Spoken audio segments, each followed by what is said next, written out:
हाँ जी, अस्सलाम वालेकुम। तो आज का हमारा टॉपिक है प्लास्टिड्स। बहुत ही आसान सा टॉपिक है और ये बायोलॉजी के पेपर में लॉन्ग क्वेश्चन के हवाले से बहुत ही इंपॉर्टेंट टॉपिक है। तो प्लास्टिड्स जो है ना, ये मेम्ब्रेन बॉन्डेड ऑर्गेनेलीज होती हैं जिनके अंदर पिगमेंट प्रेजेंट होता है। इसके अलावा प्लास्टिड सिर्फ प्लांट सेल्स में प्रेजेंट होती हैं, जबकि ये एनिमल सेल्स में प्रेजेंट नहीं होती। अगर हम टाइप्स की बात करें तो तीन तरह के प्लास्टिड्स होते हैं। एक होता है क्लोरोप्लास्ट, दूसरा होता है क्रोमोप्लास्ट और एक होता है ल्यूकोप्लास्ट। क्लोरोप्लास्ट को सबसे पहले हम देख लेते हैं।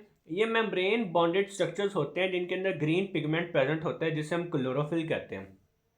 क्लोरोफिल की बात करें तो ये ग्रीन कलर का होता है और ये एक ऑर्गेनिक कंपाउंड है। इसके अगर हम फंक्शंस को देखें तो क्लोरोफिल एब्जॉर्ब करता है लाइट एनर्जी को और इसे यूटिलाइज करता है फूड को मैन्युफैक्चर करने में। इसके अलावा क्लोरोफिल रिजेंबल करता है हीमोग्लोबिन मॉलिक्यूल के हेम ग्रुप से। फ़र्क ये होता है कि क्लोरोफिल का सेंट्रल एटम मैग्नीशियम आयन है, जबकि जो हेम है ना, उसका सेंट्रल एटम आयरन आयन है। इसके अलावा क्लोरोफिल एब्जॉर्ब करता है लाइट को, जबकि हेमोग्लोबिन हेल्प करता है ट्रांसपोर्ट ऑफ ऑक्सीजन में। इसके अलावा क्लोरोफिल क्लोरोप्लास्ट में प्रेजेंट होता है, जबकि हेम जो है ना, वो हेमोग्लोबिन का पार्ट होता है। ये इन तीनों का डिफरेंस है। डायमीटर की बात करें क्लोरोप्लास्ट की, तो इसका डायमीटर होता है 4 to 5 माइक्रोमीटर।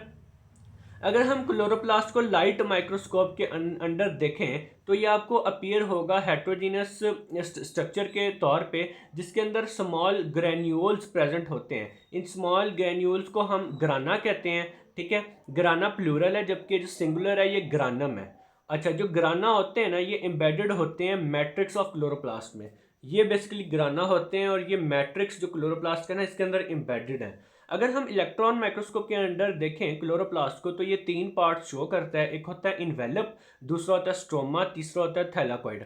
अब हम इसके जो डायग्राम है उसको समझ लेते हैं। तो ये chloroplast double membrane bonding structure है। इसके बाहर वाली आउटर मेम्ब्रेन है, अंदर वाली इनर मेम्ब्रेन है। ये जो आपके सामने है ना, ये जो एक है ना, इसको हम थैलाकॉइड कहते हैं, जबकि जब ये पूरा स्टैक बन जाता है तो इसे हम ग्रानम कहते हैं। और अगर ये प्लूरल हो ना तो इसे हम ग्राना कहते हैं, यानी इन तीनों को मिला के हम ग्राना कहेंगे। ठीक है, और ये अंदर फ्लूइड प्रेजेंट है जिसे हम स्ट्रोमा कहते हैं। इसके अलावा स्ट्रोमा के अंदर राइबोसोम्स भी प्रेजेंट होते हैं, प्रोटीन्स भी प्रेजेंट होते हैं और सर्कुलर डीएनए भी प्रेजेंट होता है। स्ट्रक्चर ऑफ क्लोरोप्लास्ट की बात करें तो जो लाइट माइक्रोस्कोप इलेक्ट्रॉन माइक्रोस्कोप के अंदर हमने देखा था कि इन्वेलप स्ट्रोमा और थैलाकॉइड है। सबसे पहले हम इन्वेलप की बात कर लेते हैं कि इन्वेलप जो है ना, ये बनता है डबल मेम्ब्रेन से, यानी दो मेम्ब्रेन्स हैं, एक होती है आउटर, दूसरी होती है इनर। स्ट्रोमा को देखें तो ये फ्लूइड जो है जो कि सराउंड करता है थैलाकॉइड्स को। ठीक है, और स्ट्रोमा जो है ना, ये क्लोरोप्लास्ट का ज़्यादा सारा जो वॉल्यूम है यही कवर करता है स्ट्रोमा। तो अब हम इन्वेलप के फंक्शन की बात करें तो ये क्लोरोप्लास्ट का वो पार्ट होता है जहाँ पे कार्बन डाइऑक्साइड को फिक्स किया जाता है और इसे शुगर्स को मैन्युफैक्चर करने में इसका इस्तेमाल किया जाता है। दूसरा, अब हम थैलाकॉइड्स की बात कर लेते हैं। तो ये फ्लैटेंड वेसिकल्स होते हैं जो कि अपने आप को अरेंज करके ग्राना और इंटरग्राना बनाते हैं, जैसे कि मैंने पहले भी बताया। इंटरग्राना अभी मैं आपको आगे समझाता हूँ।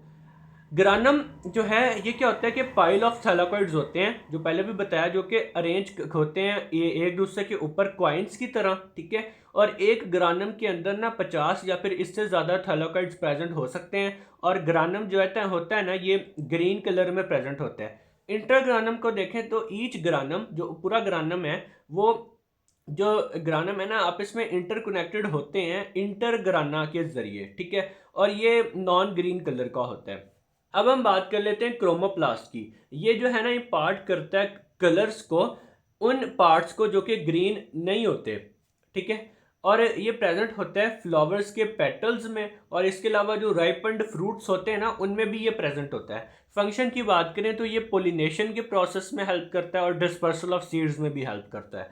अब हम ल्यूकोप्लास्ट जो कि आखिरी इसकी बात करें तो ये कलरलेस होता है, ट्राइंगुलर होता है और ट्यूबुलर होता है, और या फिर किसी और स्ट्रक्चर का भी हो सकता है। और ये फाउंड होता है अंडरग्राउंड, जो पार्ट्स होते हैं ना प्लांट के, जैसे कि जो रूट्स है, उसके अंदर ये प्रेजेंट होता है ल्यूकोप्लास्ट। और इसका फंक्शन क्या है कि ये फूड को स्टोर करता है। तो हमारा ये बहुत ही इंपॉर्टेंट लॉन्ग क्वेश्चन जो कि प्लास्टिड्स है, ये खत्म होता है। उम्मीद है कि आप लोगों को समझ आ गई होगी। कोई भी क्वेश्चन है तो आप लोग मेरे से ज़रूर पूछें। अल्लाह हाफिज़।